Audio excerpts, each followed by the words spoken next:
Hello and good morning, everyone. My name is Adam. I'm Head of Marketing here at the ISM, and I'd like to welcome you to this ISM webinar. I know you'll get plenty of practical advice from today's session, which you can start applying to your own roles straight away. The webinar, once delivered, will be made available on demand as soon as we finish, so you can watch it as many times as you like and at your own convenience. During this webinar, you'll be able to ask any questions you like by typing them to the box above. We'll answer any questions you have, or Sue will answer any questions you have at the end. There are also a couple of attachments, so please take a few moments of your time to look through those as well. I'll now pass over to Sue. She'll be the next voice you hear. Sue, over to you. Thank you. So this webinar should take around 45 minutes. It will be no longer than that. What you can expect during this webinar is a foolproof plan for all telephone negotiations. We'll have some interaction during the 45 minutes. I'm not expecting anybody to speak through those, but just an option for you to capture your thoughts and take some notes down, just to kind of embed the learning. And the reason we're looking at this is many negotiations are held over the phone today, and buyers can catch us out if we're not fully prepared, and you're not always fully prepared when you're reacting to a phone ringing. So what we're looking to do is to get you to drive better outcomes from any telephone negotiations. So essentially what we're saying in a nutshell is let's respond while we're on the phone rather than react. And phone calls generally get us to a reactionary behavioural thought process, and we need to change that. So that's what we're looking to do today, and I've got some tips for you. So by the end of the 45 minutes, we'll have explored the advantages of telephone negotiations. I'm sure you're already aware that there are some disadvantages. And we're looking for a foolproof preparation document, and just a commitment that you will apply the learning to your real world, because that's the only time that this 40 minutes of investment for you becomes worthy of investing that time. So, some general tips for telephone negotiations. Be very wary of time zones when planning. It might be stating the obvious. However, hands up, I make mistakes too, and I've fallen into this category with global telephone negotiations, and sent out an invite, considered some of the time zones but not all, and then somebody receives an invitation that's 2 AM in the morning or whatever. Also be wary of when global conference calls or indeed negotiations are being planned for yourself, because people will plan it to a time that suits them best and not always you. So this is about assertion, guys. Go back to those emails and let them know if it's not the right time for you, then, you know, when are you at your best? I'm a morning person. A 7 o'clock in the morning call and negotiation is fine for me. An 8 o'clock at night one, not so good. So just know when your best time is, and make sure you're assertive enough to push back on that. Limit the audience. So if there's a large negotiation, our best choice for a large negotiation, of course, is face-to-face, and there is no other option. However, in today's tough business world, we're relying more and more on online conference calls, Skype, that type of thing. So try as best you can to limit the audience, especially in a negotiation. Remember, you can't watch out for their body language unless you've got a viewing screen. Check everyone is present before you start. I know it's just kind of the basics, but it's really important. If you miss out the decision maker and then want a decision at the end of the call and you didn't check whether or not they were present, if the person that's generally going to be making the ultimate decision is not present, postpone the call. So again, we're talking about assertion. We have 24 people listening to this. I'm not sure whether what percentage of that are highly assertive, but if you know, some food for thought. Just reflect back on how assertive you are on the phone. If not, get in touch with Adam and look for one of our webinars on assertion, because it is really important. Around introductions is usually necessary. I'll put usually in there in case this is an ongoing negotiation. You might have already met these people. It might just be as quick as, hi, how are you? But if there's new people on the call, you need to know that, what's their role, what's their decision-making power, etc. Reduce all possible distractions. Now, I was going to request today that you mute your phones, but I noticed when we started that there was a warning that came up and said don't mute your phones. So depending on your system, just try to eliminate as much noise and distraction as possible, for obvious reasons. Keep the call to no more than 60 minutes. Because on a negotiation, it's better to have several calls before you get to a conclusion than to have a very long call for 2 hours where the right people aren't listening at the right time. Keep an eye on the time. Don't allow the call to go off topic. Be careful of going off on a tangent. And a big tip for you guys is summarize, summarize, summarize. Keep summarizing over the telephone, and we'll come back to that in a little while. So we're all good. I've got no numbers on questions, so we're all good at the moment. Some more general tips. Some of these are pretty sort of straightforward, nothing you wouldn't expect. Speak more slowly and louder than normal. I'm not saying speak as slow as you might do if you were holidaying in a different country trying to get your message across. The louder you speak and the slower you go doesn't mean that anybody's going to understand you any better. All I'm saying is, just give yourself that check in your own mind's eye, which is the slower I'm speaking and the more I raise my tone, the more chance I've got of people listening and understanding what I'm saying. These are really for cross-cultural telephone negotiations. Keep simple sentences, and just as an anchor would on any TV news bulletin, just make sure that they're straight, they're clear, they're concise, your sentences. And if you've got people that are speaking or listening indeed, where it's not their mother tongue, then you need to keep summarising again to make sure that they understand what's happened. Be considerate. So it might be that you're chairing the negotiation. Be very careful not to interrupt or monopolise the conversation. On a face-to-face negotiation, you have the magic of body language. If there's a situation where I'm irritating somebody by speaking too much, I can see that, it's evident. It's not so evident on the telephone, and you want their attention to stay 100% in the conversation. You don't want them to be sort of going off in their own mind to something else. Listen carefully, and what I mean by listen carefully is stay 100% in that conversation. Resist the urge to surf the internet, to keep any other tags open.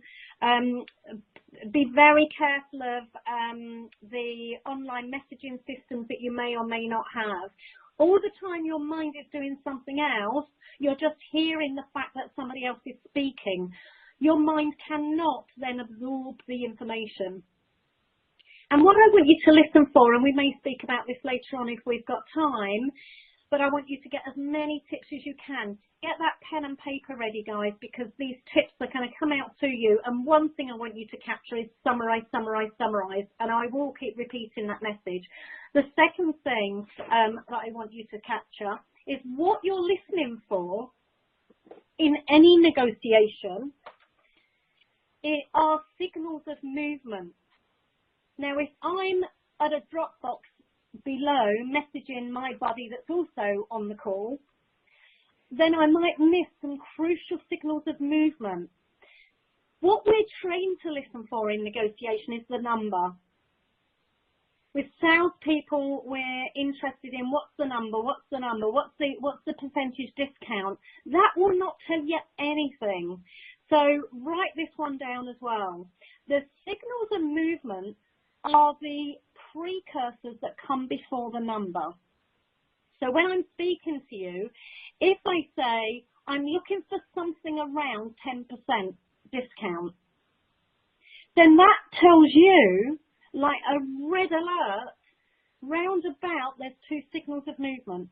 It means that the other party doesn't have confidence in the fact that they're looking for 10%.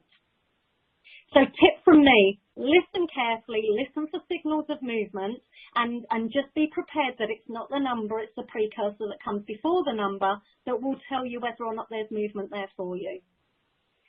Maintain control. Are there any questions so far? Allow me to summarise again. Is everybody clear? Summarise regularly. Summaries are magical, not only on the telephone, but in face-to-face as well. But let's focus on the telephone. If I summarise regularly and I'm controlling the call, then I can do one of three things. I can bring any variables back onto the table that I think have been taken off on a tangent and the power of those have been diluted or people have lost focus on them. They're important to me. A summary allows me to bring back on the table what's important to me. A summary also allows you to maintain control, because as soon as you summarise, I'm now the one that's speaking, so then I can ask my next question. So I'm now in control of where this negotiation heads for. And the third magic around summarising regularly is if the conversation is getting heated, it reduces any heat. Think carefully about how you are going to finish. So here's the thing, if somebody said to you today, we're going to run a marathon, but it might be more than 26 miles or 42 kilometres, however long that is in its translation. But they said to you, you know what, I'm not going to commit to the distance today. I'll let you know when I think we should finish. Even the best marathon runner in the world would not run that race unless they knew and they had a clearly defined finish line so as they could prepare. And it's the same, especially with the telephone negotiation. What are the agreed actions? What's the agreement? How are you going to push them for the next step? So ultimately what you're doing is making your next call easier by putting in the legwork this time.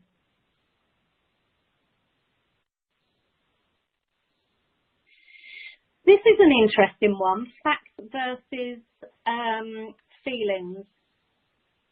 Facts and logic are more powerful over the phone in terms of persuasion than feelings, opinions, or views, and we'll find out why in just a moment. But again, pens at the ready, because here comes another tip. If you are faced with an aggressive buyer that's opening the call with a threat which says either reduce my renewal by 15% or I'll go elsewhere. Be careful on the telephone that you don't react to that. So your preparation should be for all of your potential calls to have a look at the market dynamics before you get on the call. So, who has the power here? Would they be okay without me, actually? Do they have several other options out there in the marketplace? Actually, if not, if I'm in a unique field, if I have a specification that puts me in a monopoly situation, then the power sits with me, right? But know where you are and what you're going to say if they do start with that. So, if they are putting on pressure, the most common question that we will ask if we're reacting is why. Why is it you need 20% or why is it you need 15%? Well, what we do with that question is we put the other party in the position of power.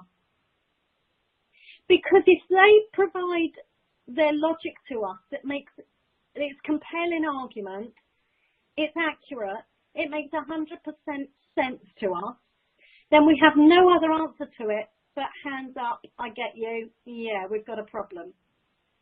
What we want to be doing with facts to make them more powerful over the telephone is get them in first. So know what you're likely to be faced with. Is this likely to be an aggressive buyer? How are they looking at the marketplace? And if you feel that they have some power and they're likely to be aggressive, then you need to condition them very early on in the call. And conditioning, not probably a discussion for this webinar, but do some research if you're not already familiar with Pavlov's dogs. So that's how you actually condition somebody. And if they hear something often enough, they'll begin to believe it. So I would introduce myself, introduce the objective of the call, and then I would say, I need to manage your expectations here, guys. Double-digit discounts are not an option. And here's our compelling reason as to why we have to take that position. So there is a point where you get your marker in first, providing you've done your homework. The reason in negotiation that people tend not to put their markers in first is because of confidence. They're worried they'll make a mistake. So what they do is they play the whole, you tell me your marker before I'll tell you mine. And I don't want to do that, because if my buyer says to me, we're looking for 20%, my confidence, there's an erosion to my confidence. And because they've been bold, I now feel I can't go back with, we're only going to give you one, or in actual fact, we're going to keep it at current price, or in actual fact, there are no discounts to have. Whereas if I'm the bold one, when I open the conversation, which is just to manage your expectations here, guys, discounts aren't an option, or certainly 20% isn't an option, then what it does, it erodes their confidence, and they've got to grab hold of that marker at 5%, 2%, 1% or 0, whichever you've put down, and they've got to grab it and work very hard to get it up anywhere near a double digit. So stay clear of I believe statements. I believe statements, they just psychologically give the other party a sense that you may be insecure about what you're saying. So what you're really saying to them is, this may or may not be true. You may or may not believe it, but I believe X, Y, and Z. So already I've conditioned them by I believe to think, well, it's all right, you can ignore it if you like, it's just my belief. So, for example, if I was to say to you, I believe elephants are better than flowers, then you can choose to just ignore that, because it's not a statement. Whereas if I use a statement which is, elephants are better than flowers, now we've got a debate.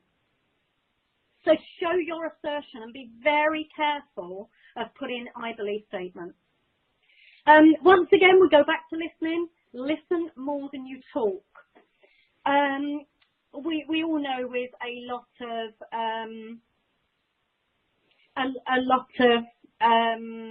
online training, face-to-face training, they talk about you've got 2 ears and 1 mouth, and I buy into that, but we hear it all of the time.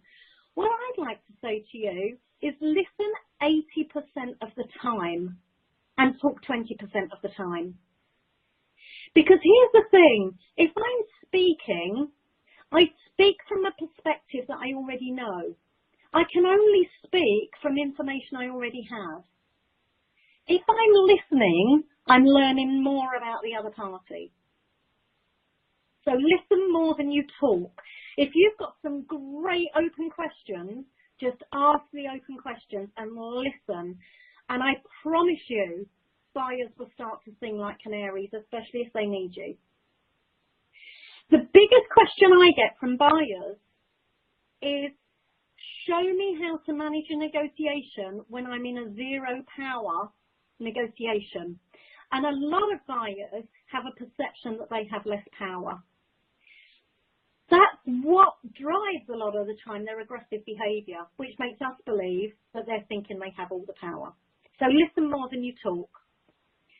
So if you've got your pens ready, I want you to talk 20% of the time and listen 80% of the time. Tailor your logic to their needs. If you're using facts and figures, they can mean absolute zero to me unless I'm interested in them. So ask your open questions, get me to talk, still use the same logic as you prepared, but make sure that you pepper it with my language, the other person's language that you've heard them say. It's all in the tone, and it is true that body language will have an impact on your telephone call.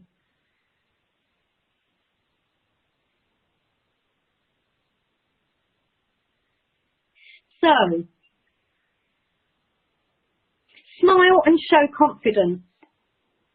If you need to stand in a conversation, then stand. Don't stand ready for a fight, but stand, because if you change your physiology to a more assertive stance, then what will happen is you will become more confident.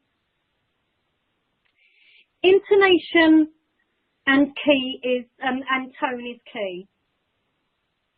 What would you like us to do about it? That is defensive, it's a hard tone. What would you like us to do about it? Empathy and softer tone. It is really important over the telephone that we watch our intonation. And the power of logical connectors. So this is something that you can take away immediately, which is because, or that is why, which is on the next slide. But I have just seen number 1 come up in the questions slot. So I'm going to have a sneaky look to see what that question is. So I don't have anybody's name, so unfortunately I can't address you personally. I have somebody that said we've lost you. Are you still there, Adam? No, it's probably because they've lost contact with us. But they, yeah, there's a couple of questions. We can answer those at the end, though. So. Oh, okay, that's fine. So I'll go back to. If they lose us, they can watch us on demand. That's fine. Okay, fine. Okay, so let's just go back one just to recap then. The power of logical connectors, because of that is why. So here we have an example. This was supposed to be a build, which I was going to get you to do an exercise. So it's a bit like saying don't think of pink elephants, and I get that. However, let's just go through this together, and maybe you can jot down any thoughts. So there's a lady called Ellen Langer at the Harvard Business School. And she ran an exercise, which was a really simple exercise in the office. And what she was doing was asking to push in line to photocopy some papers. So I know that you've got the whole screen in front of you, which is not ideal, but let's just take the first one for now. So Ellen is in the queue, and there's some people in front of her. And she said, "Excuse me, I have 5 pages. May I use the copier because I'm in a rush?" The number of people, interestingly, who agreed to let her in first were 94%. So that's a pretty high number. She, on another occasion, tried this. "Excuse me, I have 5 pages. May I use the copier?" The number of people who agreed went down to 60%. Now, you might all be sitting there saying, "Sue, that is so obvious. This is just because she gave the reason." However, she had another go to test out that theory. "Excuse me, I have 5 pages. May I use the copier because I have to make some copies?" So if you look at her logic in the third example, it's obvious that if you're in the line for a photocopier, you're going to need to make more copies. So the reason she gives there is null and void anyway. It means nothing. However, the percentage went back up to 93 people who agreed. So the moral of the story is that no real reason was given that time because of what I said, yet that nearly as many people agreed when a real reason was given. So just to recap on that slide, because, the word because is very persuasive in terms of its language. They actually have stopped listening psychologically after they've heard because their mind is onto the next thing and they assume it's going to be a great reason. I'm not saying to you to give rubbish reasons to back your logic up. What I'm saying is make sure you use the word because if you want to persuade in a powerful way. So just a quick tip for your list that you're writing down. We also said that is why is persuasive language as well.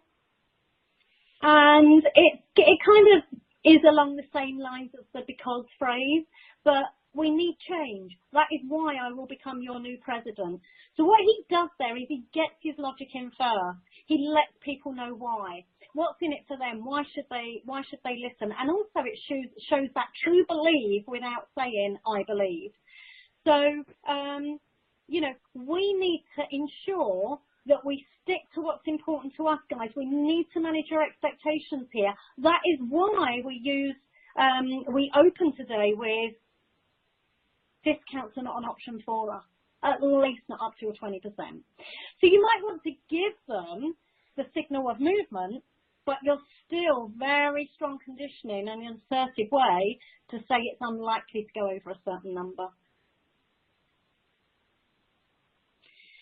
Okay, so this again is an exercise, and I am going to go quiet for a couple of minutes, and I just want you to write down 3 things.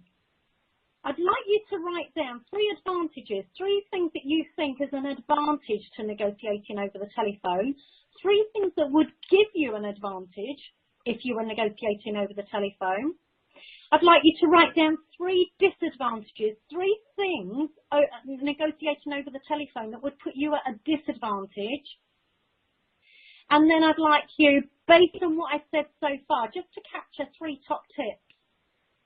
It says for your charter there, but just for your next negotiation. So I'm just going to go quiet just for a few seconds now, just to give you time to think that through.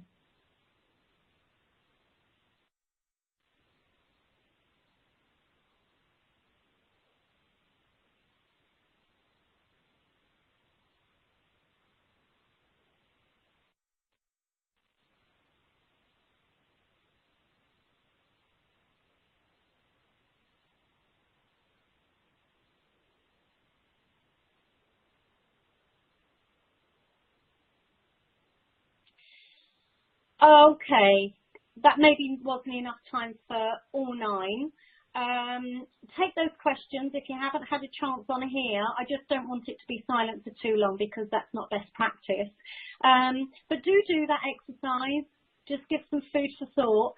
If you come up with disadvantages and it's kind of post-webinar and you're not sure of the answers, Adam at the ISM will give you my contact details, and I can certainly come back to you with some more personalised guidance on how Sue, feel free to give it out, it's fine. Sorry? Feel free to give your email address out, it's fine. Okay, that's fine. So, if you want to write down my email address, it's sue@sueprestontraining.com. Sue Preston Training, all lowercase and all one word. So there's your opportunity, or you can find me on LinkedIn under Sue Preston. So if you have any disadvantages of negotiating, or you've had any real problems that we don't get a chance to answer today, send me through an email, send me through a message on LinkedIn, and I will come back to you with some tailored advice just for you for your next telephone negotiation. Okay. Now, for me, I was given this advice. This is a real gem. I was given this advice some 10 years ago, and I always, constantly, I'm updating my content. But this is constant. This never has let me down, and so never leaves me. And I thought I'd share this with you. So this is your foolproof preparation document for your negotiation. Now, the One Communication team sheet assumes that there are more than just you involved in this negotiation. This is an internal document for your team. This is not a document to email to the other party.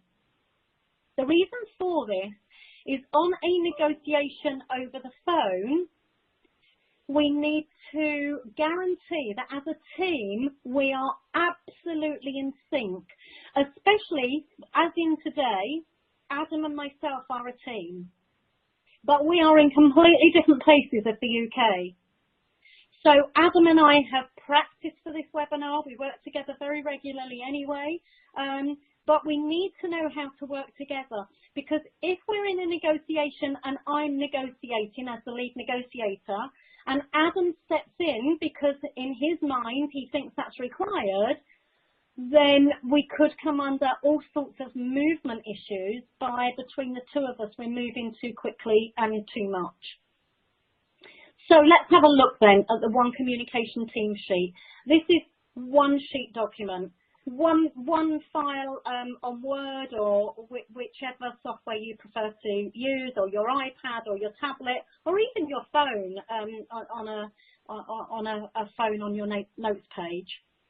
As a team, we want to be clear on the aim and objective of the negotiation. Now, this for you might be obvious, but I not only teach negotiation skills, but I also negotiate on behalf of some of my clients.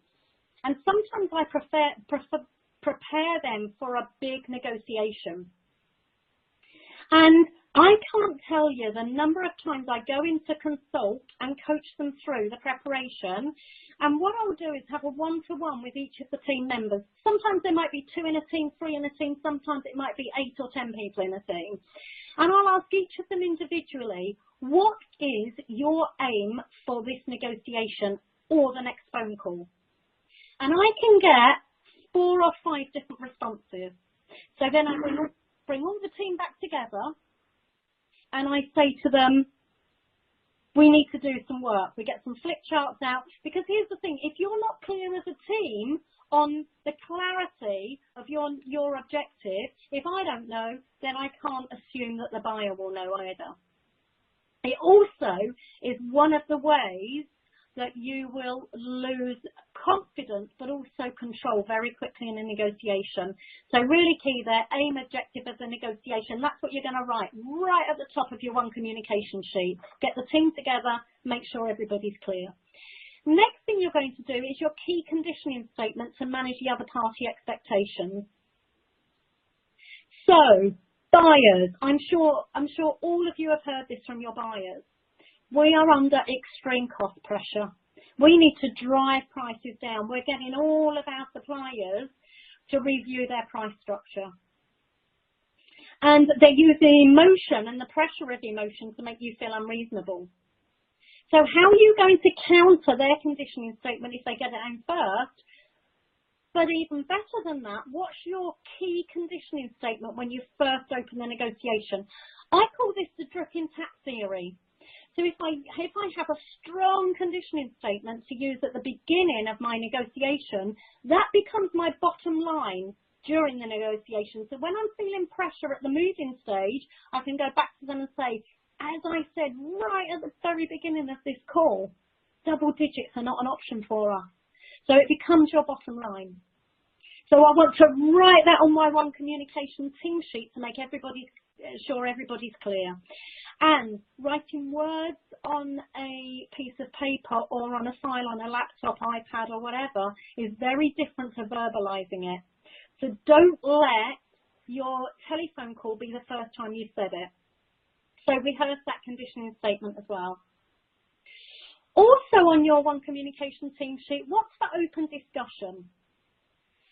So what if some people on this webinar would have phoned Adam for guidance on the content today? And what if some people had phoned me? Adam and I need to be very consistent with the guidance and the advice we give you. And that's no different to your negotiations. So what might happen if you're an assertive negotiator, a strong negotiator, a great negotiator, the other party might phone one of your colleagues instead of you one day.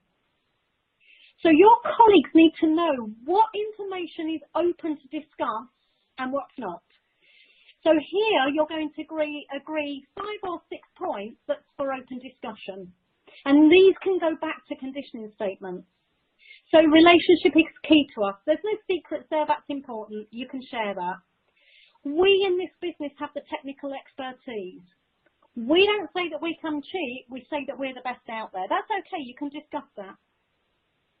We need to engage with the right suppliers or the right purchasing organisation or with the right partners delivering the right quality at the right price.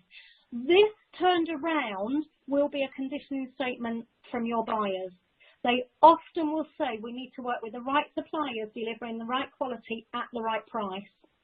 So watch out for that, and you can openly discuss that, but just make sure your team are coached in terms of what information they can give. Safety, security and confidential are paramount. So again, just some information there that gives you examples. And then lastly on this sheet, conversations to stay clear of. If you were using a traffic light system, this would be a big red traffic light. If you are in this negotiation team, do not go here. If you get phone calls asking about commercials, you need to have some strategies to postpone that conversation. You are not to have it, and that needs to be very clear.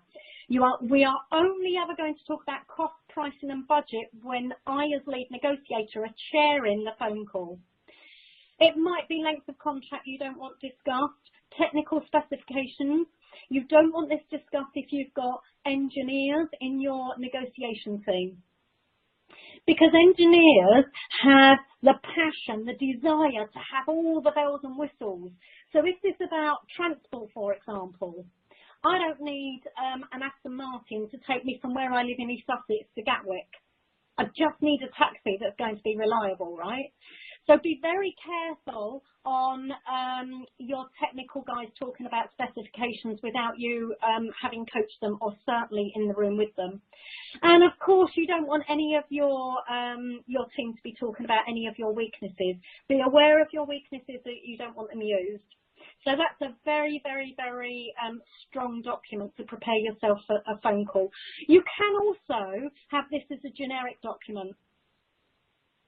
Get a generic document filled out, and it won't be relevant to every negotiation. But if that phone rings and it catches you on the hop, you can just get out that document, and it will keep you on the straight and narrow. Okay, so Adam, I'm at the point now which I can ask questions. So I'm just going to go to my questions tag and answer there is questions. one in there. Yeah. Perfect. So allow me to read this first. I'll read it out loud. Read the discount discussion. Do you actively avoid talking margins? I'll usually go straight in when quoting by saying we've priced this to win because we want to work with them or similar. If pushed, I politely explain that we don't really have any movement on it, that we aim for long-term relationships over transactional ones. If someone starts pecking away at you about margins, how do you manage this? I've always been told to avoid margin discussions as much as possible. Okay, what I'm going to do is reword some of this to you. If this doesn't answer clearly and you would like a telephone call with me, whoever posed that question, send me an email to sue@suepresstraining.com.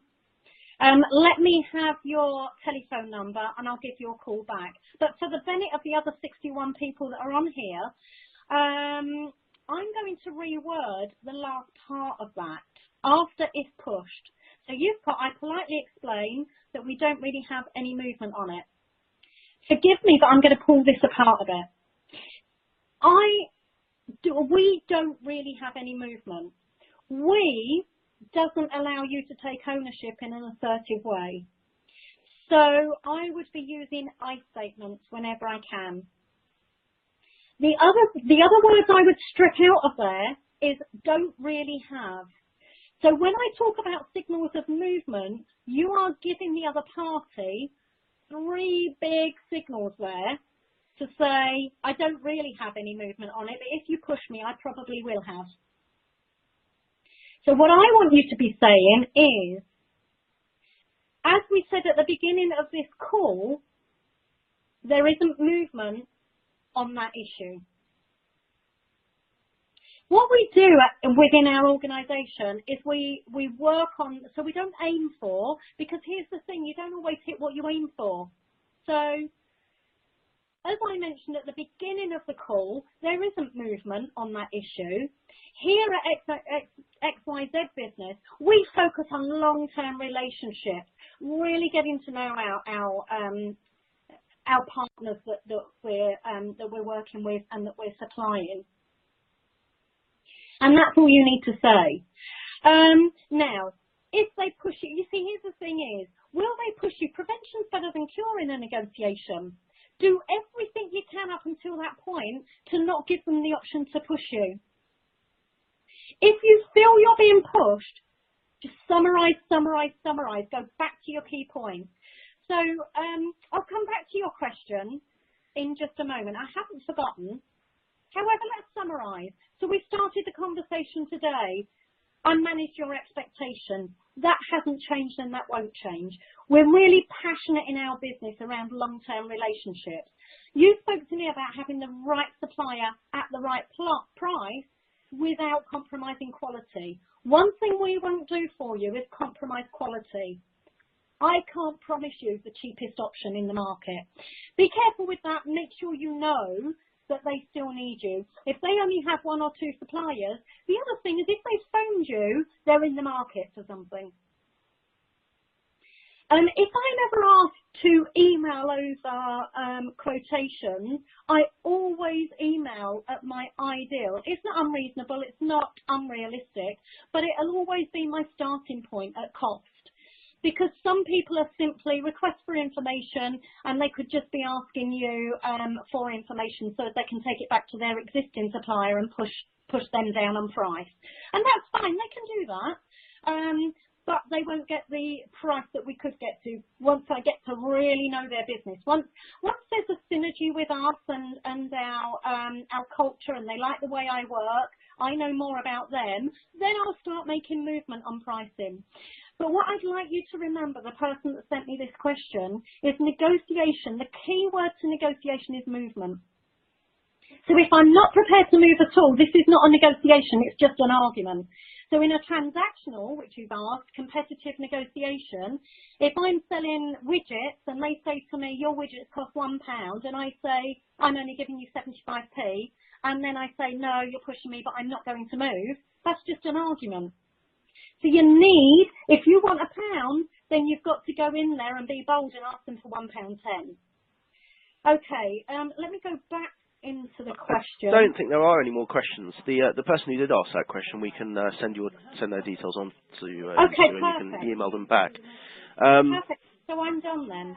Yeah, I think you are.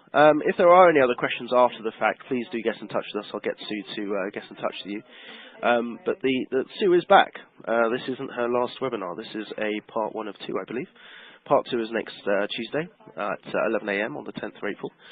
Please feel free to attend that as well. It'll be fantastic to have you all back. Sue, thank you very much for your time, and it's been a great pleasure to work with you. And I look forward to having you back next time. Sue? Thank you very much. Thanks for everybody for your time and for listening. Thank you very much, everybody. Take care. Bye-bye. Bye-bye.